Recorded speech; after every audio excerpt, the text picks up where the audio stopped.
શંકા શું કરાવી શકે અને શું ન કરાવી શકે તેનું તાદ્રશ્ય ઉદાહરણ છે આજનો આ કિસ્સો, જેમાં શંકા હતી સસરાને, અને એ સસરાના હાથમાં જ્યારે કુહાડી આવી, એણે ન આવ જોયું ન તાવ જોયું અને ચીકી દીધી સીધી માથામાં.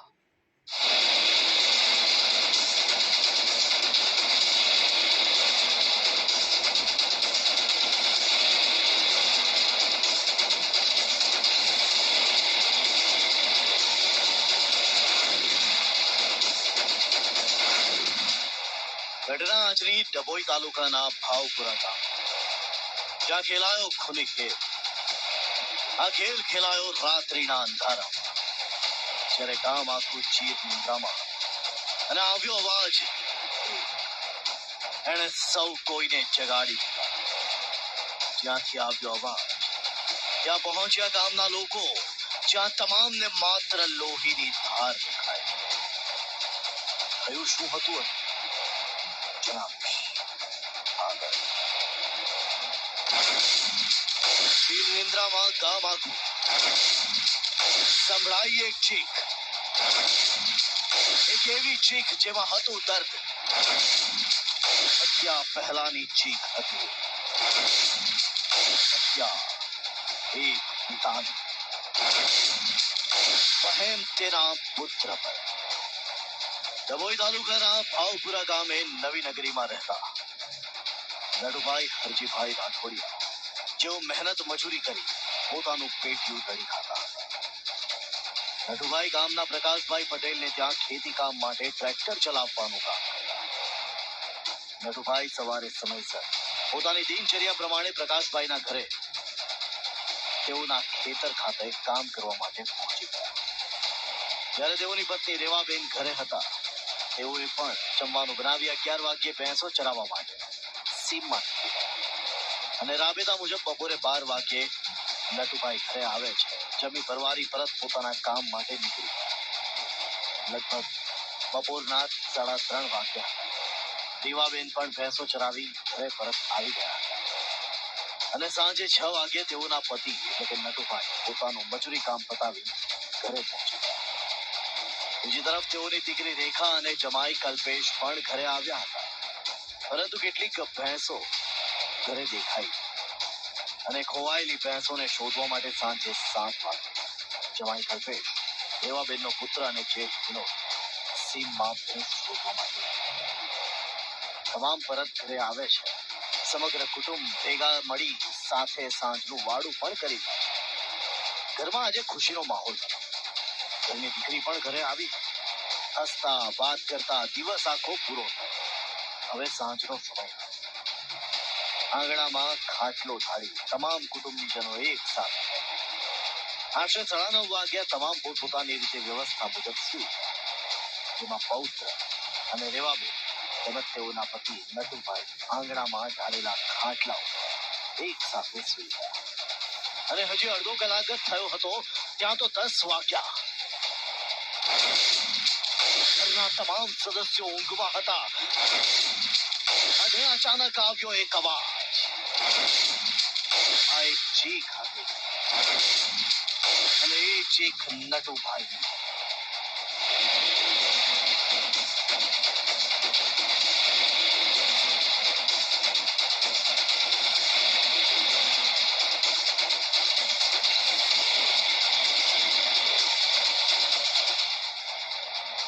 નવી નગરીમાં જ રહેતો જયંતિ સના રાઠોડિયા નટુભાઈના આંગણામાં આવે છે. ઘરના તમામ સદસ્યો કાંઈ પણ સમજે એ પહેલા એ ખાટલા પર સૂતેલા નટુભાઈ પર હુમલો કરે છે. જયંતિના હાથમાં એક કુહાડી હતી અને એ કુહાડીના ઉપરા છાપરી 2 થી 3 ઘા એ નટુભાઈના મોઢા પર મારે છે. નટુભાઈની ચીખ નીકળી જાય છે અને ઘરના તમામ સભ્યો ઉઠી જાય છે.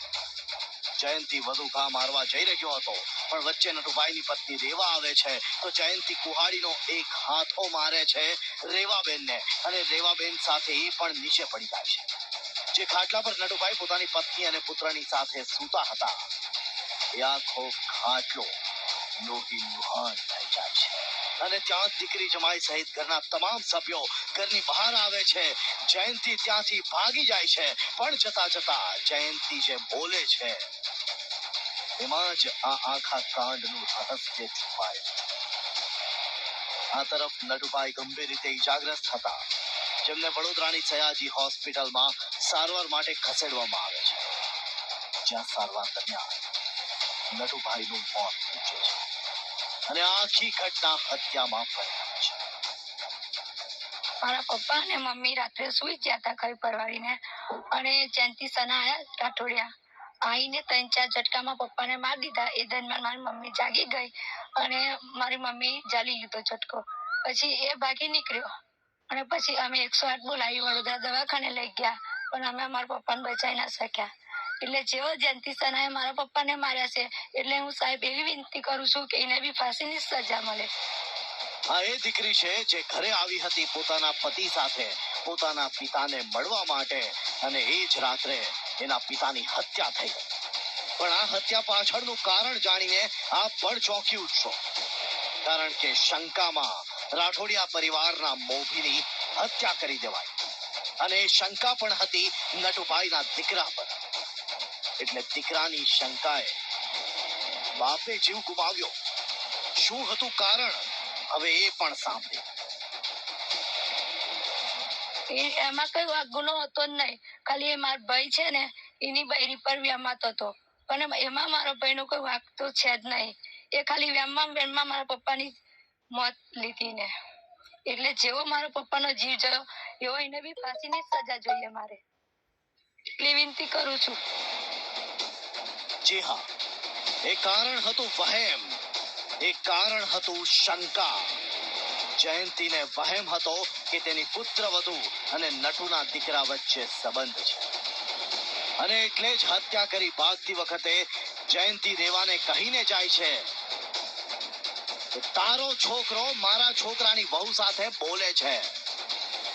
અને આ એ જ વાત હતી જે જયંતીને ખાય છે. રાત્રિના સમયે જયંતી પહોંચ્યો નટુના ઘરે, અને નટુને એના દીકરાની સજા. પણ જયંતીએ આ વાતની કોઈ ખરાઈ કરી નહોતી. આ માત્ર વહેમ હતો, અને નટુને એ ગુનાની સજા મળી જે હકીકતમાં હતી જ નહીં. સમગ્ર ઘટના બાદ પોલીસ પહોંચે છે ઘટના સ્થળ પર.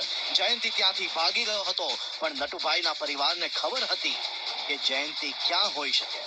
તેમણે પોલીસને જયંતીના કેટલાક ઠેકાણા વિશે બાતમી આપી, અને પોલીસે જયંતીને ઝડપી પાડી. તારીખ 13/6/24 રોજ ડભોઈ પોલીસ સ્ટેશનમાં 302 નો ગુનો રજીસ્ટર કરવામાં આવેલ છે. ફરિયાદીમાં રેવાબેન રાઠોડિયા કે જેઓ ભાવપુરા ગામના વતની છે, તેઓની ફરિયાદ લેવામાં આવેલ છે. ફરિયાદની વિગત જોતા ફરિયાદીના પતિને આરોપી જયંતિભાઈ રાઠોડિયા કે જેઓ ભાવપુરાના જ વતની છે, અને તેઓએ ફરિયાદીના પતિને માથામાં કુહાડીના ઘા મારી મોત નિપજાવેલાની વિગત ધ્યાને આવેલ છે. આ ગુનાની તપાસ હાલ ચાલુ છે. ગુનાની વિગત અને તપાસ કરતા આ ગુનાના આરોપીએ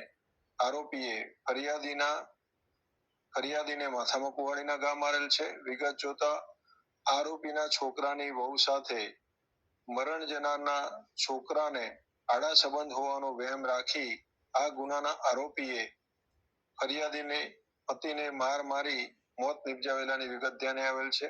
હાલ આ ગુનાની તપાસ ડભોઈ પોલીસ ઇન્સ્પેક્ટર દ્વારા કરવામાં આવી રહેલ છે, અને ગઈકાલે આ ગુનાના આરોપીની ધરપકડ કરવામાં આવેલ છે. આમ શંકાની સોય જયંતીને એવી વાગી હતી કે વહેમમાંથી બહાર ન આવ્યો, અને એણે એક વ્યક્તિની નિર્મમ હત્યા કરી નાખી, અને હવે જેલના સળિયા બની રહ્યો છે. ક્રાઇમ એલર્ટ માટે કેતન રોહિત, સંદેશ ન્યૂઝ, ડભોઈ.